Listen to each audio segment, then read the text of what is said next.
मन की बात का 131वां एपिसोड आज प्रसारित हो रहा है। प्रधानमंत्री नरेंद्र मोदी मन की बात कर रहे हैं। एआई की शक्ति का उपयोग दुनिया किस प्रकार करेगी, इस दिशा में यह समिट एक टर्निंग पॉइंट साबित हुई है। साथियों, समिट में मुझे वर्ल्ड लीडर्स और टेक सीईओ से मिलने का भी अवसर मिला। एआई समिट की एग्जीबिशन में मैंने वर्ल्ड लीडर्स को ढेर सारी चीजें दिखाई।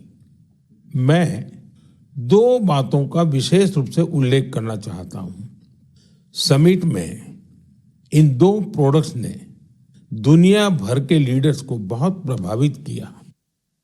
पहला प्रोडक्ट अमूल के बूथ पर था।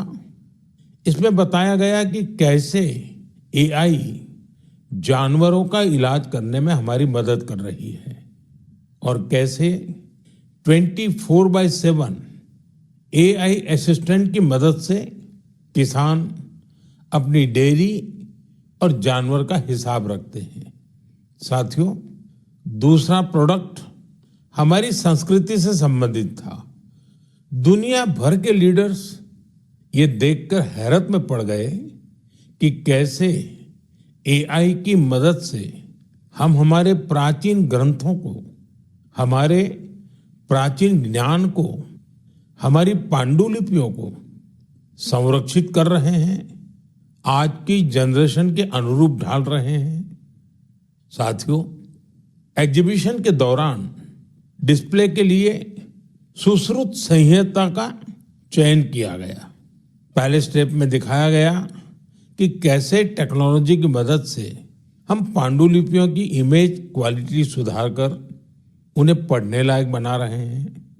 सेकंड स्टेप में इस इमेज को मशीन के पढ़ने लायक टेक्स्ट में बदला गया। अगले स्टेप में मशीन रीडेबल टेक्स्ट को एक एआई अवतार ने पढ़ा और फिर अगले स्टेप में हमने ये भी दिखाया कि कैसे टेक्नोलॉजी से ये अनमोल भारतीय ज्ञान इंडियन लैंग्वेजेस और विदेशी भाषाओं में ट्रांसलेट किया जा सकता है। भारत के प्राचीन ज्ञान को आधुनिक अवतार के माध्यम से जानने में वर्ल्ड लीडर्स ने बहुत दिलचस्पी दिखाई। साथियों, इस समिट में दुनिया को एआई के क्षेत्र में भारत की अद्भुत क्षमताएं देखने को मिली है। इस दौरान भारत ने 3 made in India AI model भी लॉन्च किए। यह अपने आप में अब तक की सबसे बड़ी एआई समिट रही है। इस समिट को लेकर युवाओं का जोश और उत्साह देखते ही बन रहा था। मैं सभी देशवासियों को इस समिट की सफलता की बधाई देता हूं। साथियों, मैं अक्सर कहता हूं, जो खेले वो खिले। खेल हमें जोड़ता भी है। आजकल आप T20 वर्ल्ड कप के मैच देख रहे होंगे और मुझे पक्का विश्वास है कि मैच देखते हुए कई बार आंखें किसी खास खिलाड़ी पर टिक जाती होंगी। जर्सी किसी और देश की होती है, लेकिन नाम सुनकर लगता है कि अरे, ये तो अपने देश का है। तब दिल के किसी कोने में एक हल्की सी खुशी आती है, क्योंकि वो खिलाड़ी भारतीय मूल का होता है और वो उस देश के लिए खेल रहा होता है जहां उसका परिवार बस गया है। वे अपने अपने देशों की जर्सी पहनकर मैदान में उतरते हैं, पूरे मन से उस देश का प्रतिनिधित्व करते हैं। कनाडा की टीम में सबसे ज्यादा भारतीय मूल के खिलाड़ी हैं। टीम के कप्तान दिलप्रीत बाजवा का जन्म पंजाब के गुरदासपुर में हुआ था। नवनीत धालीवाल चंडीगढ़ के हैं। इस लिस्ट में हर्ष ठाकर, श्रेयस मोवा जैसे कई नाम हैं जो कनाडा के साथ साथ भारत का भी गौरव बढ़ा रहे हैं। अमेरिका की टीम में कई चेहरे भारत के घरेलू क्रिकेट से निकले हुए हैं। अमेरिकी टीम के कप्तान मोनांग पटेल गुजरात की अंडर 16 और अंडर 18 टीम के लिए भी खेल चुके हैं। मुंबई के सौरभ, हरमीत सिंह, दिल्ली के मिलिंद कुमार, ये सब अमेरिकी टीम के शान है। ओमान की टीम में आज कई चेहरे हैं जो पहले भारत के अलग अलग राज्यों में खेल चुके हैं।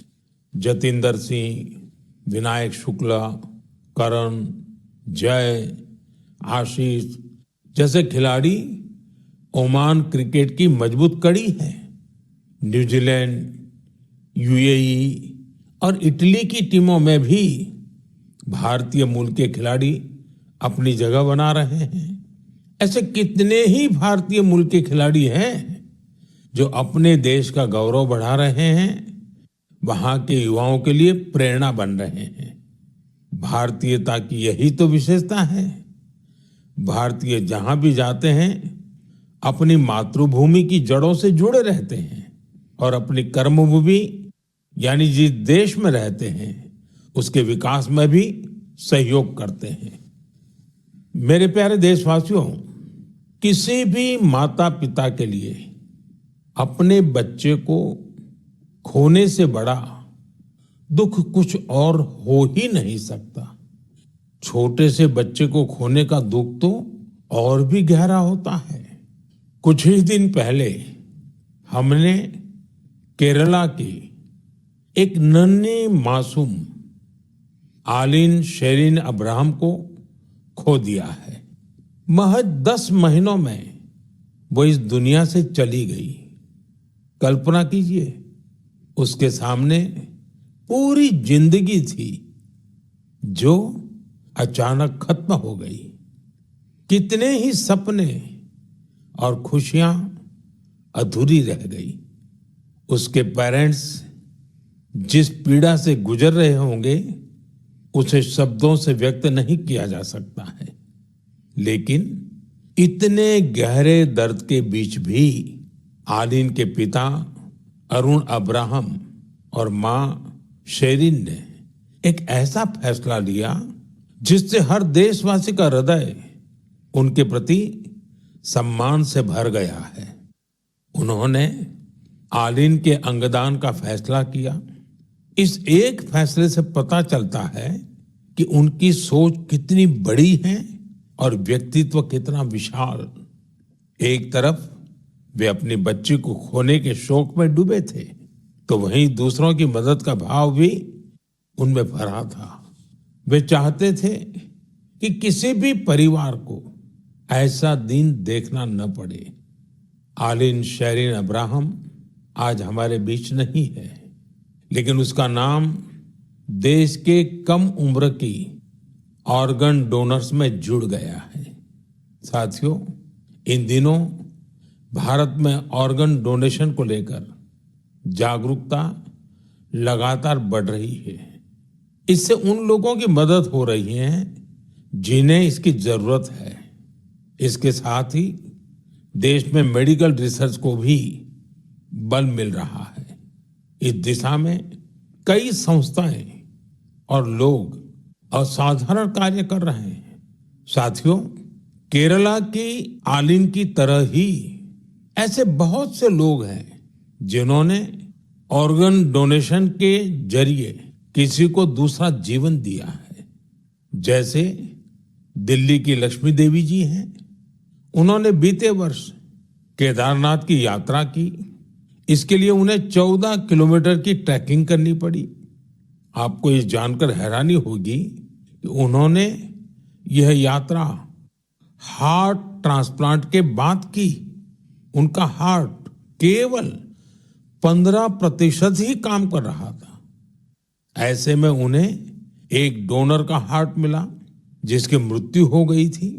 इसके बाद तो उनका जीवन ही बदल गया। पश्चिम बंगाल के गौरांग बनर्जी 2 बार नाथुला गए हैं। ये समुद्र तल से 14,000 फीट की ऊंचाई पर है।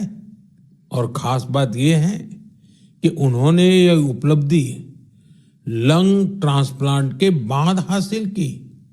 राजस्थान में सीकर के रामदेव सिंह जी को किडनी ट्रांसप्लांट कराना पड़ा था, आज वे स्पोर्टिंग एक्टिविटी में कमाल कर रहे हैं। साथियों, आपको इस तरह के बहुत से प्रेरक उदाहरण देखने को मिल जाएंगे। इससे यह बात फिर साबित होती है कि किसी एक की नेक पहल न जाने कितने लोगों की जिंदगी बदल सकती है। मैं उन सभी लोगों के हृदय से सराहना करता हूं जिन्होंने ऐसे नेक कार्य किए हैं। मेरे प्यारे देशवासियों, आजादी के अमृत महोत्सव के दौरान मैंने लाल किले से पंच प्राणों की बात कही थी। उनमें से एक है गुलामी की मानसिकता से मुक्ति। आज देश गुलामी के प्रतीकों को पीछे छोड़कर भारत की संस्कृति से जुड़ी चीजों को महत्व देने लगा है। इस दिशा में हमारे राष्ट्रपति भवन ने भी एक महत्वपूर्ण कदम उठाया है। कल यानी 23 फरवरी को राष्ट्रपति भवन में राजाजी उत्सव मनाया जाएगा। इस अवसर पर राष्ट्रपति भवन के केंद्रीय प्रांगण में श्री राजगोपालाचारी जी की प्रतिमा का अनावरण किया जाएगा। वे स्वतंत्र भारत के पहले भारतीय गवर्नर जनरल थे। वे उन लोगों में थे जिन्होंने सत्ता को पद की तरह नहीं, सेवा की तरह देखा। सार्वजनिक जीवन में उनका आचरण, आत्मसंयम और स्वतंत्र चिंतन आज भी हमें प्रेरित करता है। दुर्भाग्य से आजादी के बाद भी राष्ट्रपति भवन में ब्रिटिश प्रशासकों की मूर्तियां तो लगी रहने दी गई, लेकिन देश के महान सपूतों को जगह नहीं दी गई। ब्रिटिश आर्किटेक्ट एडविन लुटियंस की प्रतिमा भी राष्ट्रपति भवन में लगी हुई थी। अब इस प्रतिमा के स्थान पर राजाजी की प्रतिमा लगाई जाएगी। राजाजी उत्सव के दौरान राजगोपालाचारी जी पर आधारित प्रदर्शनी भी लगेगी। ये प्रदर्शनी 24 फरवरी से 1 मार्च तक चलेगी। मौका निकालकर आप भी इसे देखने जरूर जाइएगा। मेरे प्यारे देशवासियों, मन की बात में मैंने आपसे डिजिटल अरेस्ट पर विस्तार से बात की है।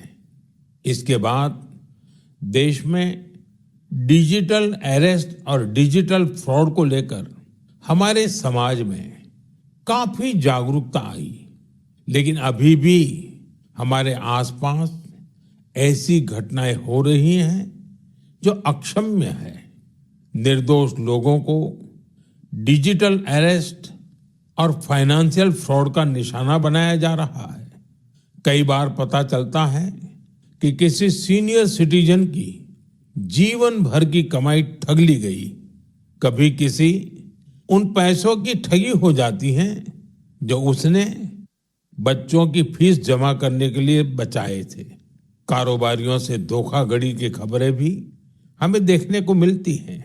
कोई फोन करता है और कहता है, मैं एक बड़ा अधिकारी हूं, आपको कुछ डिटेल्स शेयर करनी होगी। इसके बाद भोले भाले लोग ऐसा ही कर बैठते हैं। इसलिए आपका सतर्क रहना, जागरूक रहना बेहद जरूरी है। साथियों, आप सभी केवाईसी नो योर कस्टमर यानी अपने ग्राहक को जाने, इस प्रोसेस को तो जानते ही होंगे।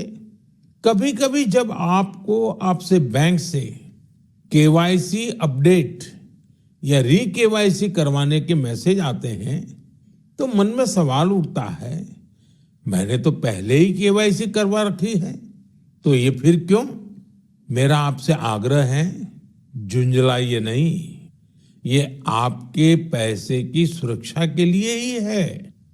हम सभी जानते हैं कि आजकल पेंशन, सब्सिडी, बीमा, यूपीआई सब कुछ बैंक खाते से जुड़ा है। इसी वजह से बैंक समय समय पर री केवाईसी करते हैं ताकि आपका बैंक अकाउंट सुरक्षित रहे। हाँ, इसमें भी आपको एक बात याद रखनी है, जो अपराधी हैं वो फर्जी कॉल करते हैं, एसएमएस और लिंक भेजते हैं। इसलिए हमें सतर्क रहना है और ऐसे धोखेबाजों के झांसे में नहीं आना है। केवाईसी या री केवाईसी केवल अपने बैंक की शाखा या आधिकारिक ऐप और ऑथराइज मीडियम से ही कराएं। ओटीपी, आधार नंबर या बैंक खाते संबंधी जानकारी किसी को भी न दें। और सबसे अहम बात, अपने पासवर्ड को समय समय पर जरूर बदलते रहें। जैसे हर मौसम के साथ खान पान बदल जाता है, पहनावा भी बदल जाता है, वैसे ही नियम बना लीजिए कि हर कुछ दिन में आपको अपना पासवर्ड भी बदल लेना है। साथियों, हाल ही में भारतीय रिजर्व बैंक ने इन्हीं विषयों पर वित्तीय साक्षरता सप्ताह का आयोजन किया था। वित्तीय साक्षरता का यह अभियान अब पूरे वर्ष जारी रहेगा। इसलिए भारतीय रिजर्व बैंक के मैसेज का ध्यान रखें और अपनी केवाईसी अपडेटेड रखें। याद रखिए, सही केवाईसी, समय पर री केवाईसी, करे खाता सुरक्षित, बने सशक्त नागरिक, क्योंकि सशक्त नागरिकों से ही बनता है मजबूत और आत्मनिर्भर भारत। मेरे प्यारे देशवासियों, हमारे किसान केवल अन्नदाता नहीं हैं, वे धरती के सच्चे साधक हैं। मिट्टी को सोना बनाना क्या होता है, ये कोई हमारे किसानों से सीखे। और हमारा आज का किसान तो परंपरा और टेक्नोलॉजी दोनों को साथ लेकर चल रहा है। और मुझे ये देखकर खुशी होती है कि हमारे किसान अब सिर्फ उत्पादन नहीं, बल्कि गुणवत्ता, वैल्यू एडिशन और नए बाजारों पर भी ध्यान दे रहे हैं। ओडिशा में हिरोत पटेल नाम के एक युवा किसान से जुड़ी जानकारी वाकई बहुत प्रेरक है। करीब 8 साल पहले तक वे अपने पिता शिवशंकर पटेल के साथ पारंपरिक ढंग से धान की खेती करते थे, लेकिन उन्होंने खेती को नए नजरिए से देखना शुरू किया। अपने खेत के तालाब के ऊपर उन्होंने मजबूत जालीदार ढांचा बनाया, उस पर बेल वाली सब्जियां उगाई, तालाब के चारों ओर केले, अमरूद और नारियल लगाए और तालाब में मछली पालन भी शुरू किया। यानी एक ही जगह पारंपरिक खेती भी हो रही है, सब्जी भी, फल भी, मछली भी। इससे जमीन का बेहतर उपयोग हुआ, पानी की बचत हुई और अतिरिक्त आमदनी भी मिली। आज दूर दूर से किसान उनका मॉडल देखने आते हैं। साथियों, केरला के त्रिशूर जिले में एक गांव ऐसा है जहां एक ही खेत में 570 तरह की धान की किस्में लगाई जाती हैं। इसमें स्थानीय किस्में भी हैं, हर्बल किस्में भी हैं और दूसरे राज्यों से लाई गई प्रजातियां भी हैं। ये केवल खेती नहीं, बीजों की विरासत को बचाने का महाअभियान है।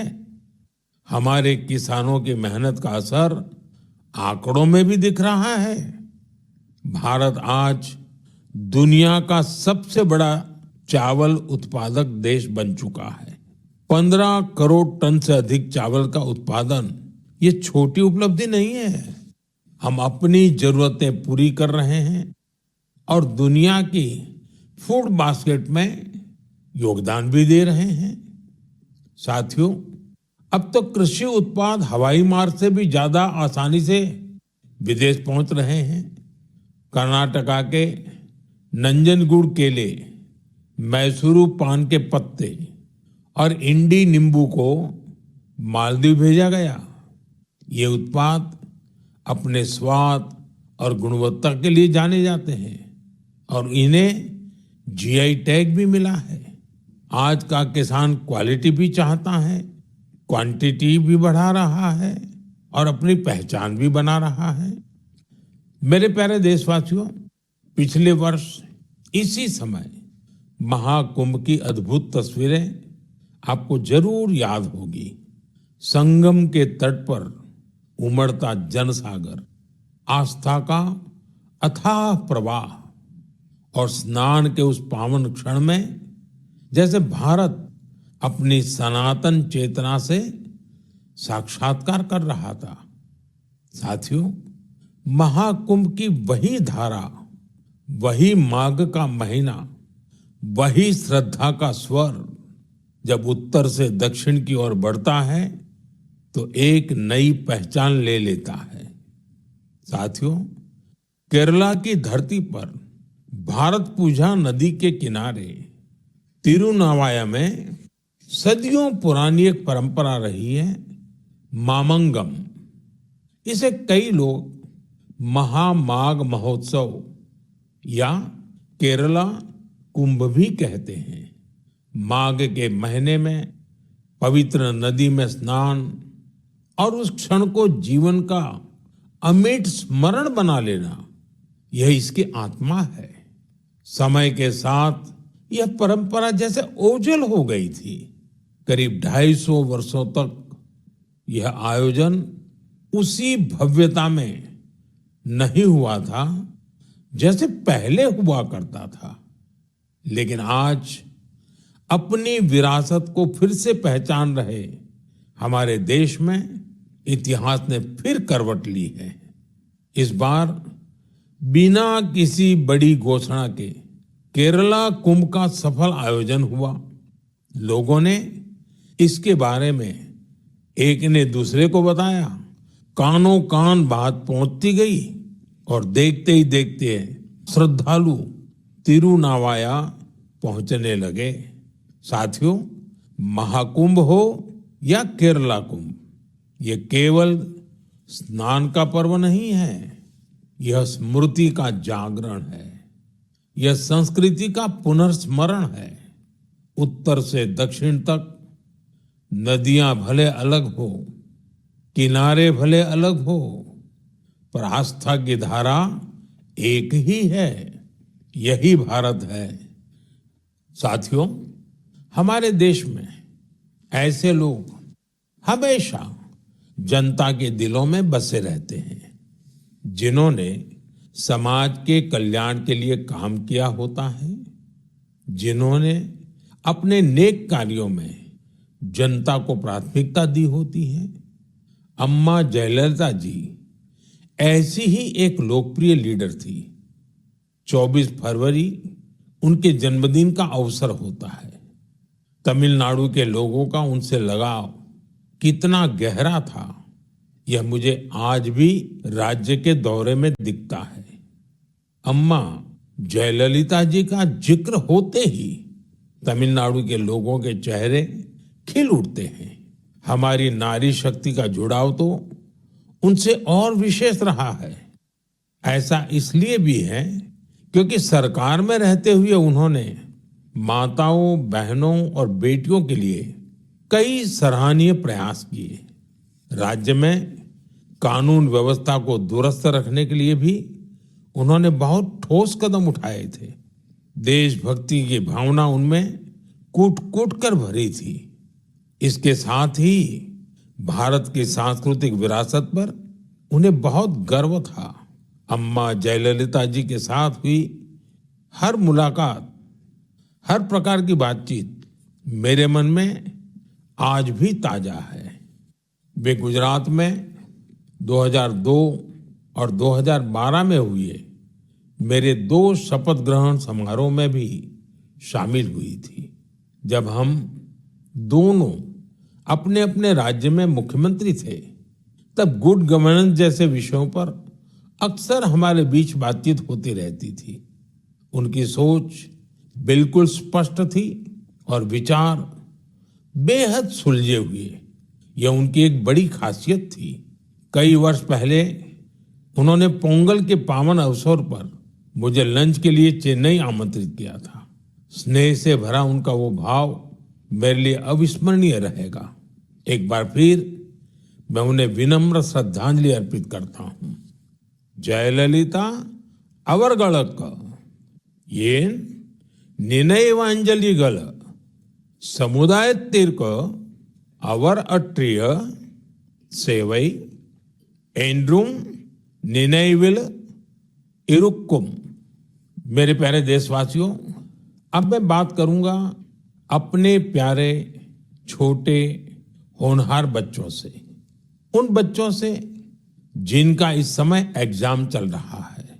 मुझे उम्मीद है आपने इस महीने की शुरुआत में परीक्षा पे चर्चा देखी होगी और आपको उससे कुछ सीखने को भी मिला होगा। लेकिन मैं फिर भी पूछूंगा, पढ़ाई की ज्यादा टेंशन तो नहीं ले रहे ना आप? मेरे प्यारे बच्चों, आप तो एग्जाम वॉरियर है। मुझे विश्वास है आप सभी पूरे मन से इम्तिहान की तैयारियों में लगे होंगे। हाँ, ऐसे समय में मन में थोड़ी शंका आना भी स्वाभाविक है। कभी लगता है सब याद रहेगा या नहीं रहेगा, कभी लगता है समय कम तो नहीं पड़ जाएगा ना। ये भाव हर पीढ़ी के बच्चों ने महसूस किए हैं। आप अकेले नहीं हैं।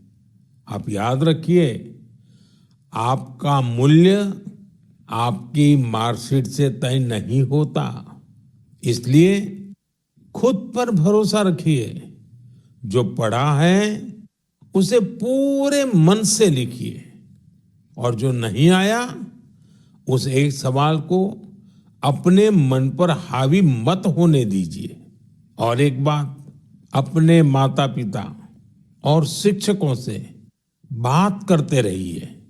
वे आपके नंबरों से नहीं, आपके प्रयास से आपकी पहचान करते हैं। वो आपकी मेहनत से खुश रहते हैं। मुझे पूरा भरोसा है कि आप परीक्षा में भी सफल होंगे और अपने जीवन में भी सफलता की नई ऊंचाई प्राप्त करेंगे। साथियों, इन दिनों रमजान चल रहा है। मैं इस पवित्र महीने के लिए सभी को शुभकामनाएं देता हूं। कुछ ही दिनों बाद होली का पर्व भी आ रहा है, यानी रंग, गुलाल और हंसी खुशी से भरा समय दस्तक देने वाला है। आप सभी अपने परिवार और अपनों के साथ खुशी के साथ सारे त्योहार मनाएं। और हाँ, कुछ मंत्र हमेशा याद रखें, जैसे वोकल फॉर लोकल। हमारे होली के त्योहारों में या अन्य कोई भी त्योहार में अनेक ऐसे साजो सामान घुस गए हैं जो विदेशी हैं। इन्हें त्योहारों से दूर रखिए, होली से भी दूर रखिए, स्वदेशी अपनाइए। जब आप स्वदेशी खरीदते हैं तो देश को आत्मनिर्भर बनाने के अभियान में भी मदद करते हैं। साथियों, मुझे हर महीने मन की बात के लिए आपके ढेरों सुझाव मिलते हैं। आपके भेजे गए संदेशों से हमें देश के कोने कोने में छिपी अद्भुत प्रतिभाओं के बारे में पता चलता है।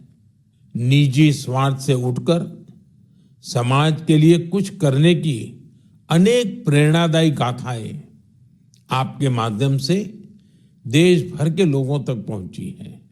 आप ऐसे ही अपने प्रयास जारी रखें। मुझे आपके संदेशों का इंतजार रहेगा। मैं एक बार फिर आपको और आपके परिवार को आने वाले त्योहारों की अनेक अनेक शुभकामनाएं देता हूं। बहुत बहुत धन्यवाद। नमस्कार।